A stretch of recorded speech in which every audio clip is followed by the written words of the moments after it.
Bienvenue sur ma chaîne YouTube Le Regard de Soise qui présente les professionnels du spectacle vivant en Avignon et au-delà. Matt Cadanet, metteur en scène, nous parle de son parcours et du projet Falk, facile à lire et à comprendre. À toi la parole, Matt. Bonjour Matt, mais qui es-tu? Bonjour Soise, alors moi je suis Matt Cadanet, je suis metteur en scène, comédien et clown.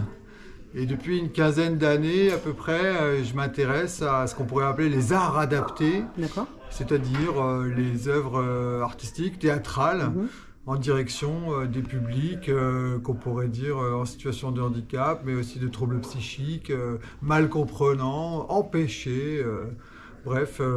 Et pourquoi être sensible à ce public-là, justement? C'est une histoire c'est un parcours de vie. En réalité, moi, jusqu'à une vingtaine d'années, trentaine d'années même, je n'avais jamais eu de contact avec le handicap. Et puis, j'ai découvert sur le tard le théâtre, puis le clown, et puis dans mes premières opportunités de travail dans le clown, j'ai rencontré le handicap, puisque j'ai intégré une compagnie qui s'appelait Zigoné, et qui était spécialisée dans le clown en médiation, dans le milieu, dans le secteur social et médico-social. Et c'est dans ce travail du clown en médiation que j'ai découvert ces publics-là. Et puis ça a été mes premières opportunités de travail, et puis j'ai commencé donc à proposer des ateliers, des pratiques adaptées elles-mêmes pour tous ces publics.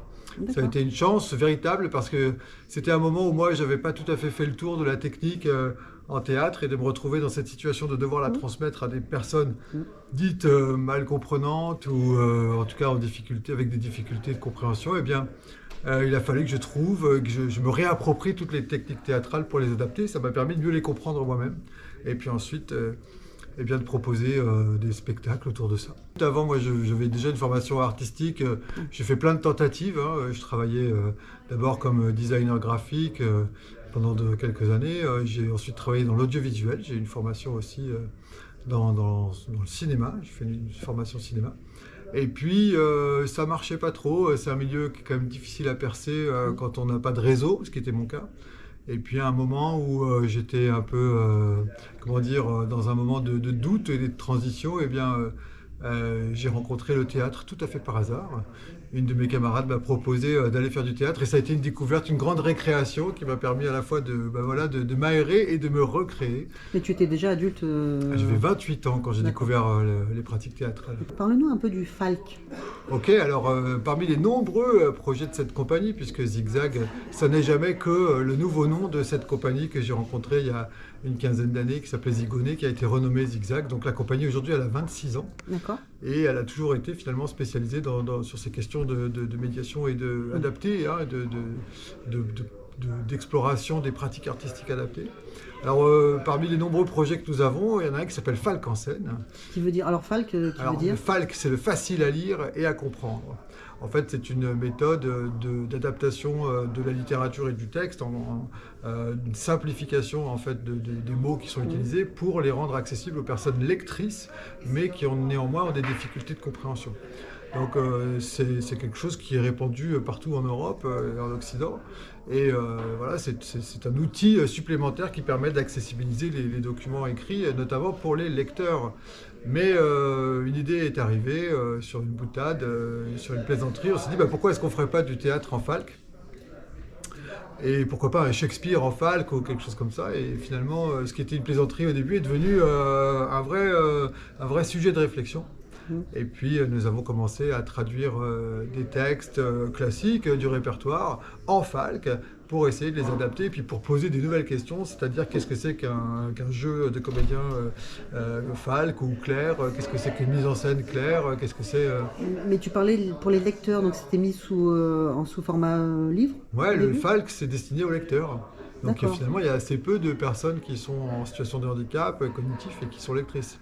Et tout l'intérêt de Falk en scène, c'est de pouvoir finalement incarner véritablement les textes au théâtre et de les donner à comprendre aux personnes qui ne sont pas lectrices. Et du coup, aujourd'hui, on est le 3 mars 2026. Eh ben oui, 3 mars 2026. Fabrica. Ouais. Tu as présenté Cyrano. Une sortie de résidence. Le spectacle n'est pas encore fini, mais il est dans une étape assez avancée. On n'est plus très loin d'avoir terminé. Il y a encore quelques réglages.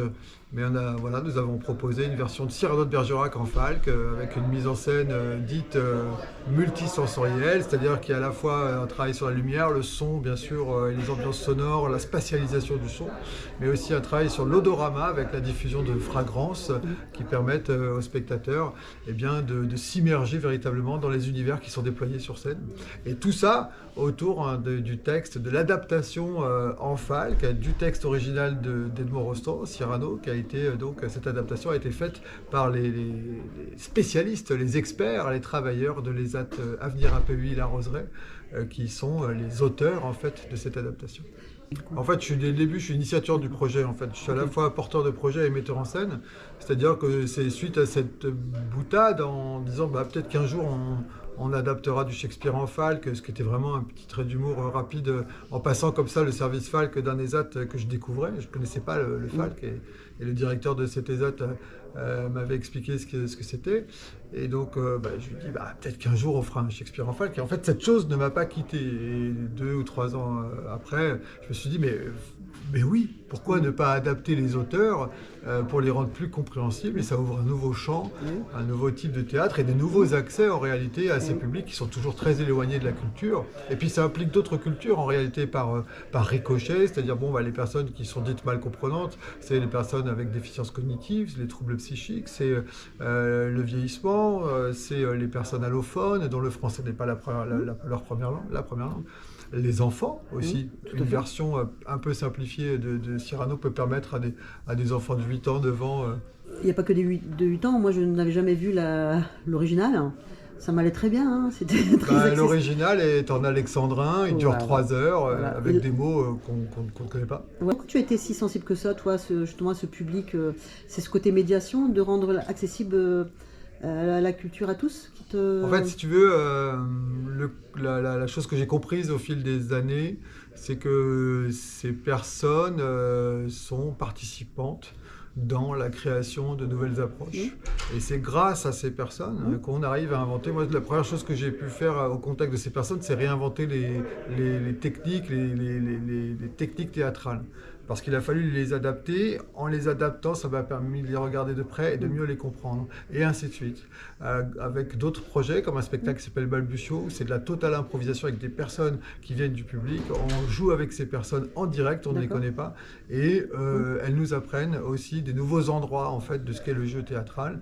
Et en fait, Falck en scène s'inscrit dans cette continuité, c'est-à-dire au contact de ces personnes, avec leurs besoins, au carrefour de leurs besoins et de leurs connaissances et de leur expertise d'usage, on peut fabriquer des nouveaux types de théâtre qui ont pour finalité de pouvoir parler à tous. Puisque moi je revendique dans Falck en scène le théâtre véritablement tout public et pas une niche, un ghetto. Je pense que bien des publics vont pouvoir se retrouver dans cette forme.